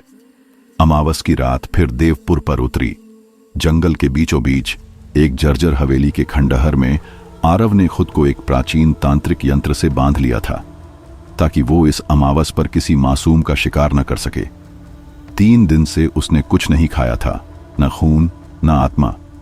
उसका शरीर कांप रहा था, नसें काली हो चुकी थीं, उसकी सांसें जलती राख जैसी महसूस हो रही थीं। लेकिन जैसे जैसे रात गहराने लगी, उसके भीतर का पिशाच जागने लगा। वह अब एक जंगली जानवर की तरह तड़प रहा था, जो खुद को तोड़ने की कोशिश में छटपटा रहा हो। यंत्र की रेखाएं अब लाल हो रही थीं, दरकने लगी थीं। आरव की आंखें लावे जैसी चमक रही थीं, उसकी त्वचा फटने लगी थी, मानो कोई शैतान जन्म ले रहा हो। उसी वक्त कर्ण हवेली में दाखिल हुई। उसके हाथ में उसकी अपनी कटी हुई कलाई से टपकता खून था। वो सत विलयन साधना शुरू करने जा रही थी। माथे पर तिलक, होठों पर मंत्र और आंखों में सिर्फ एक विश्वास, अगर आज कोई बचेगा तो आरव। उसने आरव के चारों ओर एक नया मंडल खींचा, अपने रक्त से उसमें संस्कार करना शुरू किया। मंत्र गूंजने लगे, लेकिन अब बहुत देर हो चुकी थी। यंत्र टूट गया। आरव अब पूरी तरह पिशाच बन चुका था, काम रूप का विकराल रूप। उसका चेहरा विकृत था, जबड़ा उखड़ चुका था, दांत लंबे नुकीले, आंखें रक्त और आग से भरी हुई। उसने एक डरावनी गुर्राहट के साथ कर्ण की ओर छलांग लगाई, जैसे उसकी आत्मा नहीं, उसकी भूख बोल रही हो। लेकिन कर्ण ने न डर दिखाया न प्रतिरोध, बस एक मुस्कान के साथ बोली, आज मैं बलिदान हूं, तू नहीं। और वह अपनी बाहें फैलाकर आरव के सामने खड़ी रही। जैसे ही आरव ने कर्ण को थामा, उसे एक झटका सा लगा। कर्ण का शरीर धीरे धीरे सुनहरी रोशनी में बदलने लगा, मानो कोई धूप की किरणें इंसानी चमड़ी से रिस रही हों। वो रोशनी आरव की छाती में समाने लगी, गर्म और धड़कनों से भरी हुई। वो कोई साधारण प्रकाश नहीं था, वह कर्ण की आत्मा थी, जो अब आरव के भीतर प्रवेश कर रही थी। अंदर कुछ फटने जैसा महसूस हुआ। आरव की नसों में कुछ उबलने लगा, जैसे कोई दूसरी चेतना उसकी अपनी जगह लेने की कोशिश कर रही हो। भीतर कहीं एक चीख गूंजी, पिशाच आत्मा की, जो अब इस नए शरीर के भीतर से कराह रही थी। जैसे आग और पानी एक ही बर्तन में डाले जा रहे हों, दो विपरीत शक्तियां, दो आत्माएं एक ही शरीर में टकरा रही थीं। आरव दर्द से तड़प उठा। नहीं, वह चीखा, उसकी आवाज कांप रही थी। मुझे नहीं चाहिए ये अमृता, नहीं चाहिए ये भूख, मैं इंसान रहना चाहता हूं। कर्ण, मैं तुझसे सिर्फ प्रेम करता था, ये श्राप नहीं। उसके अंदर कुछ जलने लगा, असली जलन, जैसे किसी ने उसके खून को उबाल दिया हो। उसकी हड्डियों से चरमराने की आवाज आने लगी। उसकी आंखें खुली थीं, मगर उनमें अब सिर्फ तड़प थी। उसने खुद को उस जलते हुए यज्ञ कुंड में धकेल दिया। लपटें भड़कीं। आरव की चीखें जंगल में दूर दूर तक गूंजने लगीं, मानो कोई बहुत पुराना राक्षस अपने अंतिम क्षणों में आत्मा का बोझ उतार रहा हो। कर्ण वहीं घुटनों पर बैठी रही। उसकी आंखों से आंसू नहीं बह रहे थे, लेकिन चेहरे पर एक अजीब सी शांति थी, गहरी, स्थायी। उसे पता था कि आरव ने अपने भीतर के राक्षस को हरा दिया है, न किसी तंत्र से, न किसी हथियार से, सिर्फ प्रेम और बलिदान से। पीछे हवेली भर भरा कर गिरी, पर उस अमावस की रात में एक अजीब सी रोशनी फैली थी, आखिरी उजाला, एक आत्मा का। हवेली अब राख बन चुकी थी। वहां जहां कभी कराहें गूंजती थीं, अब सिर्फ सन्नाटा था। अग्नि ने आरव और कर्ण दोनों को भस्म कर दिया था, लेकिन उनकी आत्माएं हवा में अब भी थीं, जैसे कोई महक जो मिटती नहीं। संत वशिष्ठ राख के उस स्थान पर पहुंचे उनकी आंखों में डर नहीं था, सिर्फ एक गहरी समझ थी। उन्होंने झुकर के वो राख एक काले कलश में भरनी शुरू की जिस पर पुराने यंत्र बने थे। धीरे धीरे मंत्र बुदबुदाते हुए उन्होंने कहा, प्रेम कभी मरता नहीं, वह बस रूप बदलता है। उनके स्वर में न दुख था न हैरानी, जैसे उन्हें पहले से सब पता हो, जैसे ये अंत नहीं, बस एक नया आरंभ हो। देवपुर धीरे धीरे शांत हो गया। लोग हवेली से दूर हो गए, जंगल फिर उगाया। वक्त के साथ लोग भूलने लगे कि वहां कुछ हुआ था, पर हर अमावस की रात राख के ढेर में से एक धीमी सी गूंज उठती। कोई नाम पुकारता था, कर्ण या शायद आरव, समझ नहीं आता। महीनों बाद गांव के बाहर एक औरत ने एक बच्चे को जन्म दिया। देखने में वो बच्चा सामान्य था, पर उसकी आंखें काली थीं, इतनी गहरी कि लगता था रात ने उनमें डेरा डाल रखा है। उसके दिल के पास एक लाल निशान था, ठीक वैसा ही जैसा कर्ण के यंत्र में उभरा करता था। लोगों ने उसे अपशगुन कहा, पर वो बच्चा हर रात खिड़की से बाहर देखता और चुपचाप मुस्कुरा देता, जैसे कोई उसे बुला रहा हो। क्या कर्ण की आत्मा उस बच्चे में समा गई थी, या फिर कोई नया चक्र शुरू हो चुका था? क्या आरव सच में भस्म हो गया था, या उसकी पिशाच आत्मा किसी और देह में बंध गई? संत वशिष्ठ अब एक पहाड़ी गुफा में थे। उनके हाथों में वही किताब थी जिसमें रक्त, पिशाचत्व और मोक्ष की विधियां दर्ज थीं। उन्होंने वो किताब एक चट्टान के नीचे छिपाई और फुसफुसाए, जब प्रेम और पिशाच फिर मिलेंगे, ये कथा फिर दोहराई जाएगी। उन्होंने पीछे मुड़कर नहीं देखा, क्योंकि उन्हें पता था अगली अमावस दूर नहीं। जो अग्नि में जले थे, उनकी सांसें अब हवा में तैर रही थीं। वे बस इंतजार कर रहे थे। 7 साल बाद शमशेरगढ़ में एक नया अध्याय शुरू हुआ। 7 साल का अर्नव, एक साधारण सा दिखने वाला बच्चा, रातों में अचानक चीख कर उठ बैठता, पर उसकी चीखों में डर नहीं होता, बल्कि आग की कोई झलक होती थी। वो बार बार एक ही बात कहता, मैं आग में जला था, लेकिन मैं मरा नहीं। उसके माता पिता उसे डॉक्टरों, पंडितों, तांत्रिकों के पास ले गए, लेकिन कोई नहीं समझ पाया कि उसके भीतर कौन सी परछाई छिपी है। वो प्राचीन भाषा में मंत्र बोलता। हर बार जब वह बोलता, कमरे की दीवारें हल्के हल्के हिलने लगतीं। एक दिन स्कूल में उसकी मुलाकात कीर्ति नाम की शिक्षिका से होती है। सब कुछ सामान्य लगता है, लेकिन अर्नव उसे देखते ही थम जाता है। उसकी आंखें गहरी काली हो जाती हैं। कीर्ति के शरीर में जैसे कुछ जाग उठता है, कोई पुराना बंधन, कोई भूली हुई स्मृति। उस दिन के बाद उनके बीच एक अनकहा जुड़ाव बनने लगता है। अर्नव अपनी कॉपी में बार बार एक जली हुई हवेली, नीली आग और यज्ञ कुंड की तस्वीरें बनाता है। कीर्ति जब वो चित्र देखती है तो उसकी रूह कांप जाती है। उसे लगता है उसने यह सब कहीं देखा है, पर याद नहीं आता कहां, कैसे। अब वो भी रातों को अजीब सपने देखने लगती है। एक जलता जंगल, चिल्लाती आत्माएं और एक पिशाच जिसकी आंखों में सिर्फ दुख है। हर बार सपने में एक नाम गूंजता है, आरव। अमावस की रातें आते ही अर्नव बेचैन हो जाता है। उसकी आंखें गहरी और बुझी सी हो जाती हैं। वह जमीन पर वही पुराने रक्त मंत्र उकेरता है। एक दिन उसे एक प्रसिद्ध मनोचिकित्सक के पास ले जाया जाता है, जो अवचेतन की गहराइयों को समझता है। जैसे ही डॉक्टर उसकी आंखों में झांकता है, अर्नव अचानक बोल उठता है, तू ही था 7वां शिकार, तूने मेरी आत्मा को अधूरा छोड़ा था। डॉक्टर का चेहरा सफेद पड़ जाता है, माथे पर पसीना बहने लगता है। कुछ ऐसा था उस आवाज में जो उसके अपने अतीत को जगा देता है। अब साफ हो गया था, अर्नव एक साधारण बच्चा नहीं था। वह एक अधूरी आत्मा था जो अपनी कहानी फिर से जी रहा था। और कीर्ति, वह सिर्फ एक शिक्षिका नहीं थी, वह कर्ण का पुनर्जन्म थी, पर अपने अतीत को भूल चुकी थी। धीरे धीरे उनके भीतर की यादें लौटने लगती हैं, टुकड़ों में। अर्नव हवेली के दरवाजों, यंत्रों, रक्त बिंदुओं की बात करता है, और कीर्ति को अपने हाथों में वही तांत्रिक रेखाएं नजर आने लगती हैं जो कभी कर्ण के समय थीं। कहानी फिर से शुरू हो रही थी, और इस बार शायद अंत कुछ अलग होगा। सप्त पिशाच यज्ञ, वो जिसे कभी कर्ण ने अधूरा छोड़ दिया था, अब फिर से जाग रहा था। समय के साथ सब कुछ बदल गया था। हवेली जल चुकी थी, यादें राख हो चुकी थीं, लेकिन यज्ञ अधूरा था, और अधूरे यज्ञ कभी खत्म नहीं होते। वो बस इंतजार करते हैं अगली आत्मा के जागने का। शमशेरगढ़ एक बार फिर अतीत की परछाइयों से घिरने वाला था। एक नई अमावस, एक नई कहानी, वही पुरानी त्रासदी जिसमें प्रेम, पिशाच और पुनर्जन्म का त्रिकोण फिर से बन रहा था। देवपुर की जली हुई हवाओं में अब फिर से सांसें उठ रही थीं, और उनकी ये सांसें अब किसी सपने में नहीं थीं। अर्नव की नींदों से निकलकर ये पुकार अब उसकी हकीकत बन चुकी थी। उस रात बिना किसी को बताए अर्नव घर से निकल गया। उसके कदम छोटे थे, लेकिन उन रास्तों की पहचान थी जिन्हें कभी किसी और ने जलते हुए पार किया था। उसकी आंखों में डर नहीं था, बल्कि एक ऐसी तकलीफ थी जो उसके भीतर से उठ रही थी, जैसे कोई अधूरी आत्मा उसे वापस बुला रही हो। सुबह जब कीर्ति उठी तो अर्नव उसके पास नहीं था।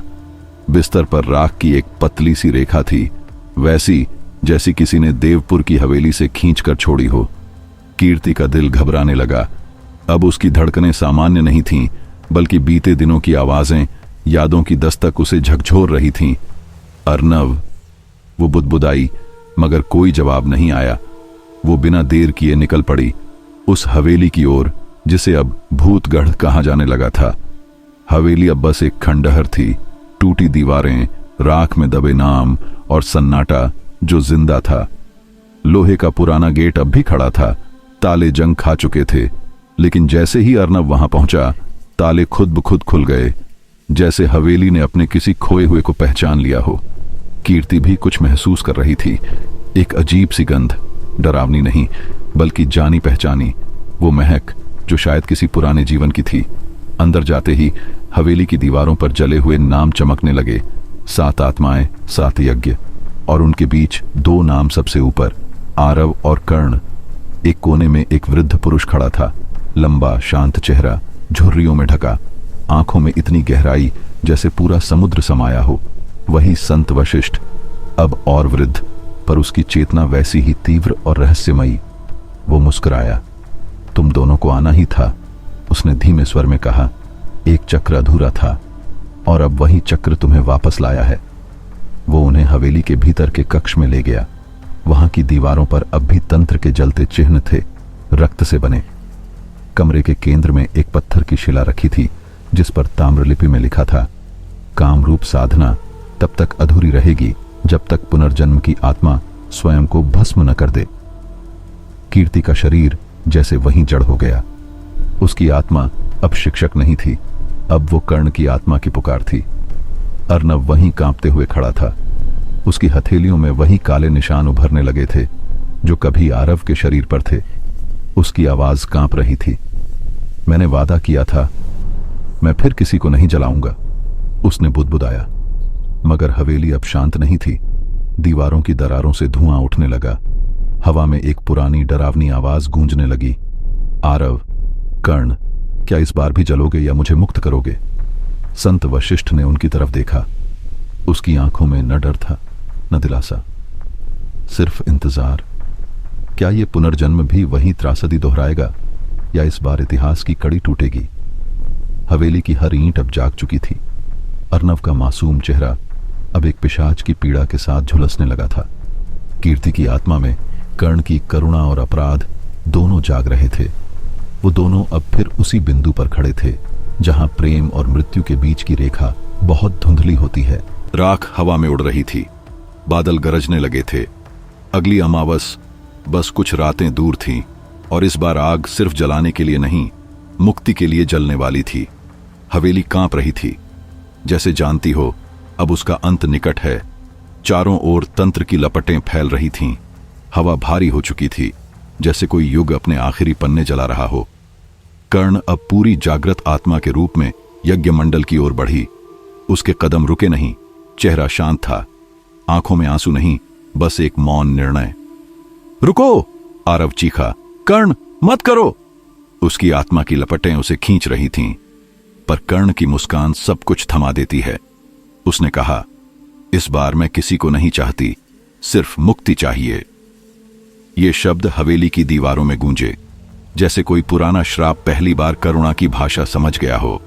जैसे ही कर्ण अग्नियंत्र में अपने शरीर को समर्पित करती है, आसमान पर काले बादल गरजने लगते हैं। 7 आत्माएं जो वर्षों से हवेली की राख में कैद थीं, अब उसके चारों ओर घूमने लगती हैं। वे उसे रोकना चाहती थीं, उसे बांधना चाहती थीं, मगर तभी कर्ण की आंखों से एक करुणा की लपट निकलती है। सब कुछ शांत हो जाता है। आत्माएं जो कभी क्रोध थीं, अब एक मां की गोद में लौटते बच्चों जैसी हो जाती हैं। संत वशिष्ठ ने अपनी आंखें बंद कीं। उनके होंठों से एक आखिरी मंत्र निकला और हवेली की दीवारें जल उठीं। तंत्र के सारे चिन्ह पिघलने लगे, यंत्र भस्म हो गए, समय थम गया। कर्ण अब अग्नि के पूर्ण हवन में समा चुकी थी। उसके शरीर से उठती रोशनी सातों आत्माओं को साथ ले गई।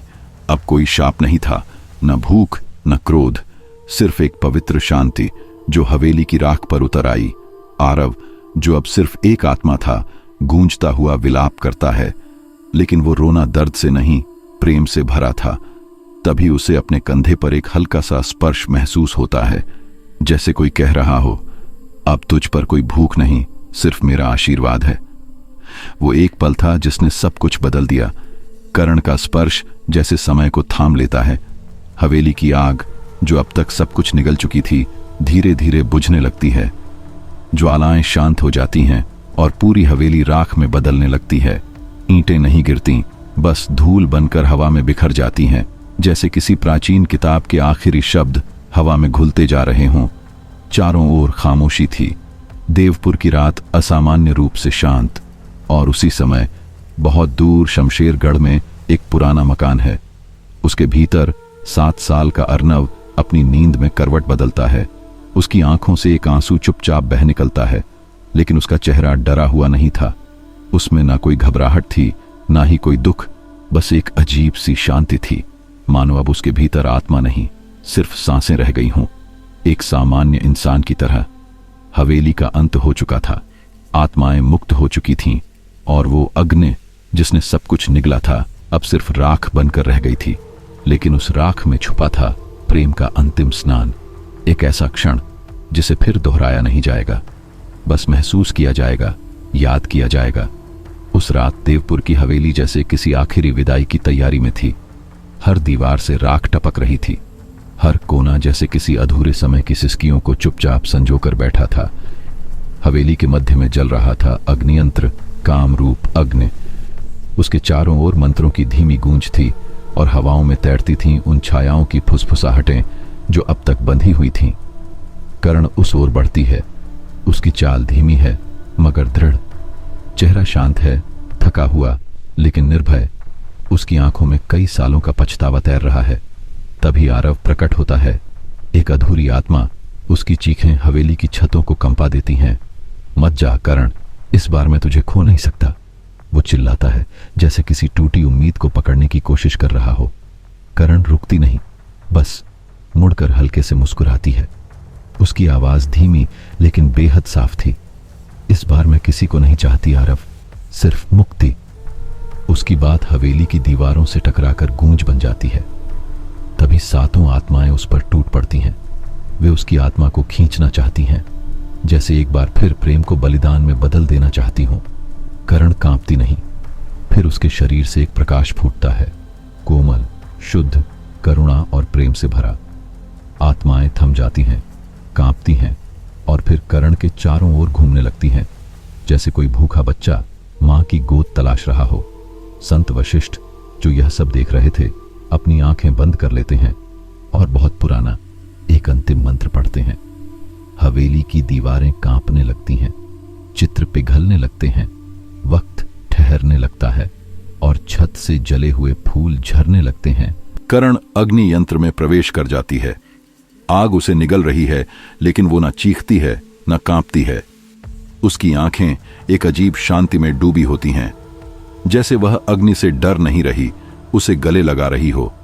अचानक सातों आत्माएं कर्ण के भीतर समा जाती हैं। कोई शोर नहीं, कोई लड़ाई नहीं, बस एक बेचैन आत्मा में समा जाने की प्यास थी। हवेली शांत हो जाती है। दूर खड़ा आरव देख रहा था। उसकी आत्मा कांपती है। उसका वर्षों पुराना क्रोध, भूख व अभिशप्त वासना सब जैसे एक ही पल में टूटने लगते हैं। वह कर्ण की ओर बढ़ता है, लेकिन वहां अब कोई शरीर नहीं, सिर्फ हवा थी, और उस हवा में एक फुसफुसाहट थी। अब तुझ पर कोई भूख नहीं आरव, सिर्फ मेरा आशीर्वाद है।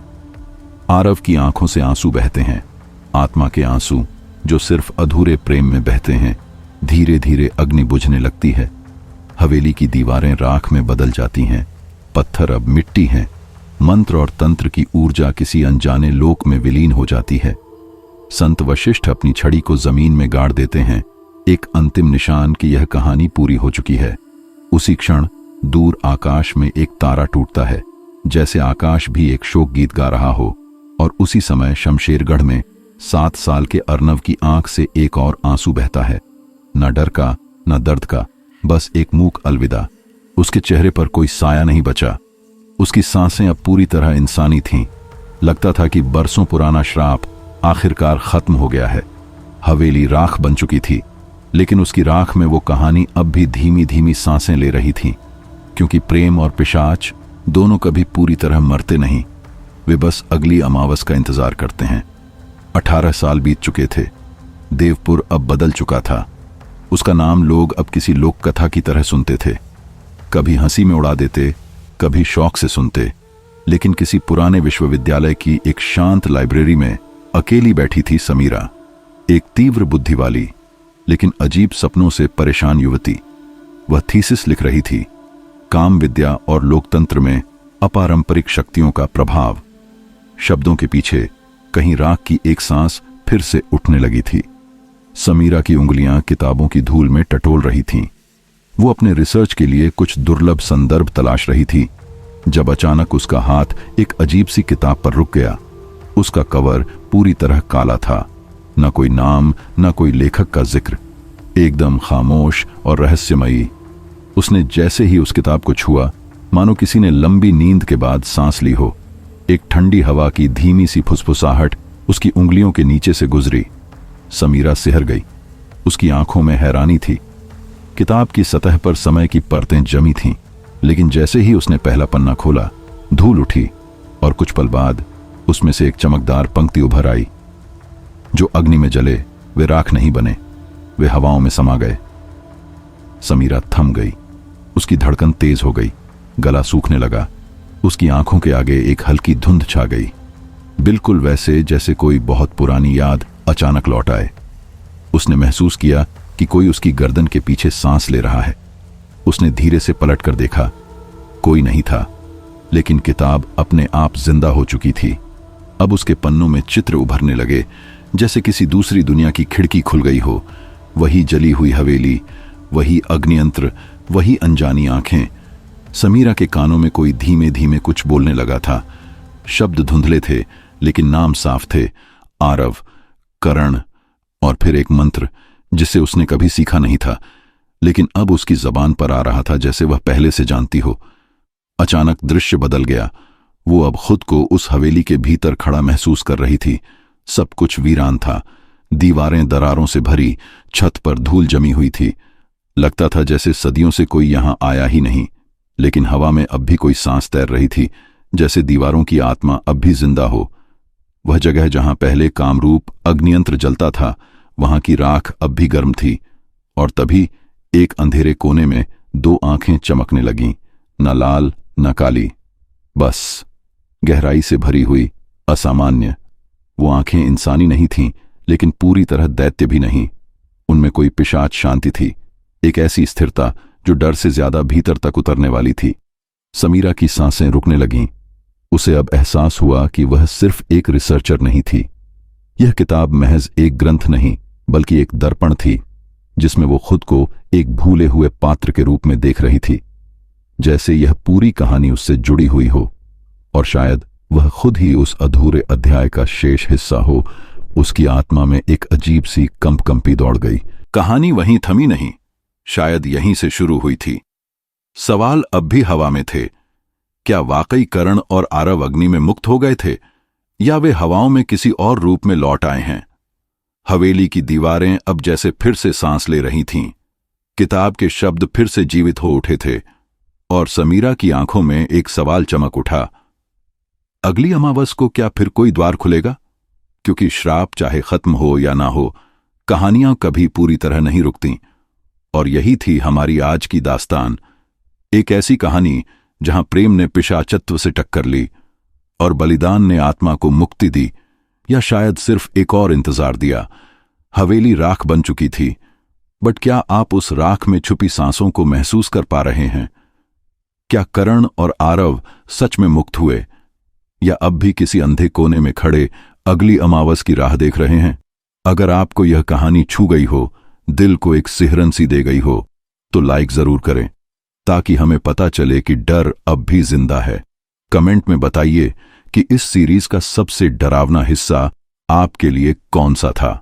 सब्सक्राइब कीजिए डार्क किस्से को, क्योंकि आगे जो आने वाला है वो सिर्फ डराएगा नहीं, आपके अंदर बस जाएगा। और हां, उन दोस्तों को मत भूलिए जो कहते हैं कि हमें डर नहीं लगता।